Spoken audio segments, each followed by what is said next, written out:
سيئات أعمالنا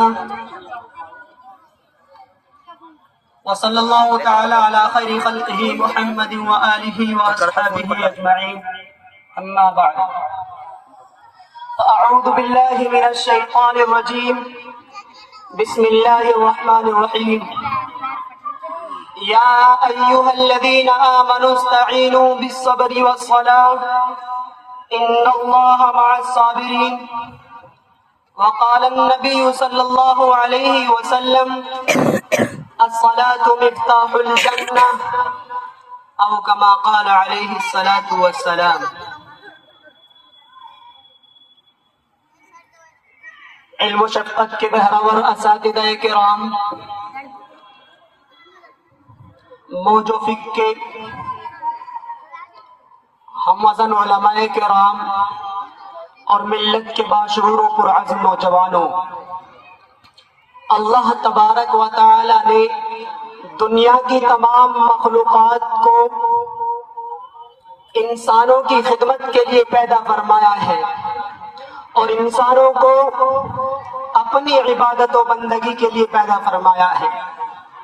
چنانچہ شاعر کہتا ہے، کھیتیاں سرسبز ہیں تیری غذا کے واسطے، کھیتیاں سرسبز ہیں تیری غذا کے واسطے، چاند سورج اور ستارے ہیں ضیا کے واسطے، بحر و بر شمس و قمر ہے شما کے واسطے، بحر و بر شمس و قمر ہے شما کے واسطے، یہ جہاں تیرے لیے ہے اور تو خدا کے واسطے۔ تو معلوم ہوا کہ کائنات انسان کے لیے اور انسان خالق کائنات کی عبادت و بندگی کے لیے پیدا کیا گیا ہے، اور چونکہ عبادتوں میں سب سے افضل و اعلیٰ عبادت نماز ہے، تو پتہ چلا کہ اللہ تبارک و تعالی نے تمام انسانوں کو اپنی عبادت بالخصوص نماز پڑھنے کے لیے پیدا فرمایا ہے۔ نماز خدا تعالیٰ کی خدائی میں وہ عظیم اور بیش قیمتی تحفہ ہے جس کو اللہ رب العزت نے اپنے نبی جناب محمد رسول اللہ صلی اللہ علیہ وسلم کو عرش پر بلا کر عطا فرمایا۔ نماز کیا چیز ہے؟ نماز کو اللہ تبارک و تعالیٰ نے عرش پر بلا کر کیوں عطا فرمایا؟ میرے دوستو، نماز تمام عبادتوں میں سب سے افضل و اعلیٰ عبادت ہے۔ نماز اللہ اور بندے کے درمیان تعلق کا سب سے بڑا ذریعہ ہے۔ نماز دنیا کی تمام مصیبتوں کو ختم کرنے کا سب سے بڑا ہتھیار ہے۔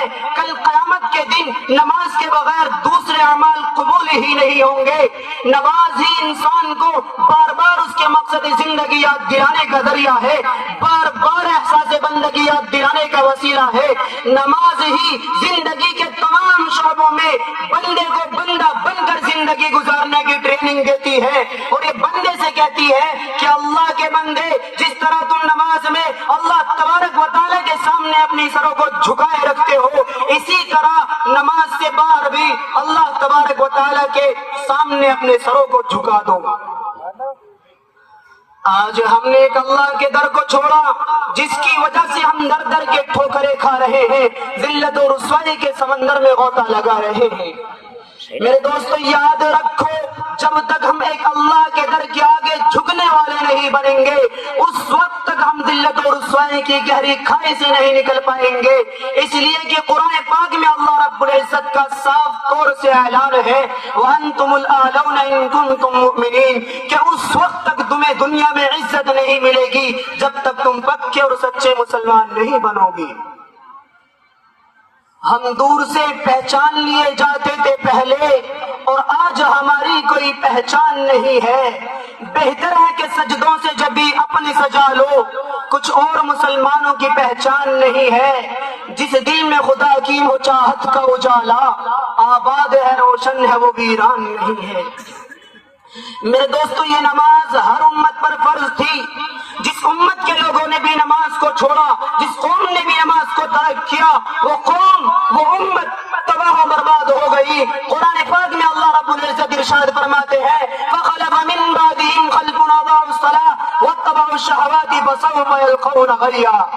اور آج پوری دنیا میں ہم مسلمانوں کی ذلت و رسوائی کی بنیادی وجہ نماز کا چھوڑنا ہے۔ میرے دوستوں، صرف ایک مسواک جیسی سنت کو چھوڑنے کی بنا پر صحابہ کرام رضوان اللہ علیہم اجمعین کو جنگ کے اندر فتح حاصل نہیں ہو رہی تھی، اور ہم تو نماز جیسی اہم عبادت روزانہ 5 مرتبہ چھوڑ دیتے ہیں، تو پھر ہمیں دشمنوں کے مقابلے میں کیسے فتح حاصل ہوگی؟ جب تک ہم مسلمان نمازوں میں اللہ رب العزت کے سامنے جھکتے رہے، پوری دنیا ہمارے سامنے جھکتی رہی۔ جب تک ہم مسلمانوں نے اللہ رب العزت کے در کو مضبوطی سے پکڑے رکھا، پوری دنیا ہم سے بھیک مانگتی رہی۔ لیکن آج ہم نے اللہ رب العزت کا در چھوڑا، جس کی وجہ سے ہم در در کی ٹھوکریں کھانے لگے، پوری دنیا میں ذلیل و رسوا ہونے لگے۔ میرے دوستو، ایک جانور جب تک اپنے مالک کے کھوٹے سے بندھا ہے، کسی کے اندر اتنی ہمت نہیں کہ اس کو ہاتھ لگائے، مگر جب وہ اپنے مالک کے کھوٹے سے رسی توڑ کر بھاگ جاتا ہے تو جہاں جاتا ہے، جدھر جاتا ہے، جس در جاتا ہے، جس گھر جاتا ہے، جس کھیت جاتا ہے، لوگ کون دوڑا کر اس کو مارتے ہیں۔ میرے دوستو، بالکل اسی طرح آج ہم نے اپنے رب العزت کے در سے اطاعت و فرما برداری کی رسی توڑ لی ہے، جس کی وجہ سے ہم جہاں جا رہے ہیں مارے جا رہے ہیں۔ آج بھی اگر ہم اپنے رب کے در پر جھکنا شروع کر دیں، رب کعبہ کی قسم، اللہ رب العزت پوری دنیا کو ہمارے سامنے جھکا دے گا۔ یاد رکھو، جو ایک اللہ کے سامنے جھکنا سیکھ لیتا ہے، وہ در در پر جھکنے اور در در کے دھکے کھانے سے بچ جاتا ہے۔ اسی لیے شاعر کہتا ہے، وہ ایک سجدہ جسے تو گرا سمجھتا ہے، وہ ایک سجدہ جسے تو گرا سمجھتا ہے، 1000 سجدوں سے دیتا ہے آدمی کو نجات۔ میرے دوستوں، کتابوں کے اندر لکھا ہے کہ جب تک درخت کا پتا ہرا رہتا ہے، اللہ تعالیٰ کی تسبیح بیان کرتا ہے، جب تسبیح پڑھنا بند کر دیتا ہے تو سوکھ کر زمین پر گر جاتا ہے۔ اسی طرح جب تک پانی بہتا رہتا ہے، اللہ رب العزت کی تسبیح بیان کرتا ہے، جب تسبیح پڑھنا بند کر دیتا ہے تو بہنا بند ہو جاتا ہے۔ میرے دوستوں، بالکل اسی طرح جب تک مسلمان نماز پڑھتے رہے، درخت کے پتے کی طرح بلندی اور اونچائی پر سرسبز و شاداب اور ہرے بھرے رہے، لیکن جب مسلمانوں نے نماز چھوڑی تو درخت کے سوکھے پتے کی طرح بلندی سے نیچے گرا دیے گئے۔ جب تک مسلمان نماز پڑھتے رہے، بہتے پانی کی طرح آگے بڑھتے رہے، لیکن جب مسلمانوں نے نماز چھوڑی تو ٹھہرے پانی کی طرح سڑنے لگے۔ یہی وجہ ہے کہ آج ان کو کوئی منہ کے قریب لے جانے کو تیار نہیں۔